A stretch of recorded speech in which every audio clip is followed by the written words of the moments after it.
Hai, saya Berti Nenggolan. Saya mahasiswi Magister Manajemen UKI. Video ini adalah video ringkasan mengenai apa yang sudah saya pelajari pada sesi pertama mata kuliah Manajemen Keuangan. Mata kuliah ini akan diajarkan oleh Profesor Insinyur Roy Sembel.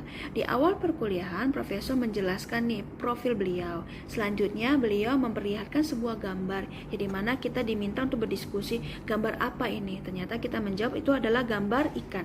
Ternyata itu bukan gambar ikan, ternyata adalah gambar angsa hitam yang lagi terbang.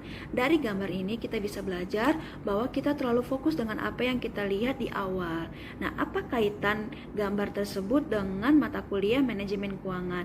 Dari gambar tersebut kita bisa belajar bahwa kita harus melihat dari kacamata berbeda dari segi keuangan dan apapun itu. Selanjutnya, Profesor menjelaskan step by step perkuliahan kita dari segi tugas, individu maupun kelompok. Selanjutnya kita dijelaskan tentang investasi. Bagaimana tujuan investasi itu dari segi usia. Nah, kita lihat dari segi usia senior maupun segi usia muda.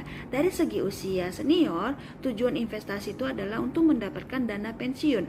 Sedangkan tujuan investasi dari segi muda adalah untuk mendapatkan keuntungan secara cepat, secara jangka pendek. Seperti contoh yang dijelaskan oleh Prof. Roy Sembel adalah seorang kakek menikahi seorang anak gadis muda. Dari sini juga kita bisa mendapat pelajaran bahwa investasi itu memiliki dua sisi. Sisi pertama adalah mendapatkan return, sisi kedua adalah mendapatkan risiko.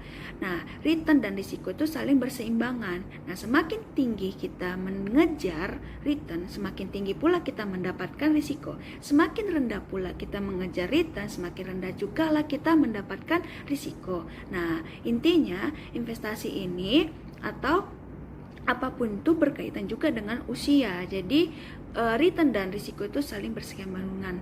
Jadi selanjutnya kita diajarkan juga tentang tujuan perusahaan oleh profesor, yaitu melihat tujuan perusahaan dari kacamata keuangan, yaitu di mana tujuan perusahaan ini adalah menciptakan nilai tambah keuangan yang besar dan berkelanjutan. Jadi seperti itulah yang saya pelajari, yang saya dapat pada mata kuliah Manajemen Keuangan dari sesi pertama. Begitulah video ringkasan yang bisa saya tampilkan atau berikan. Terima kasih untuk kesempatannya.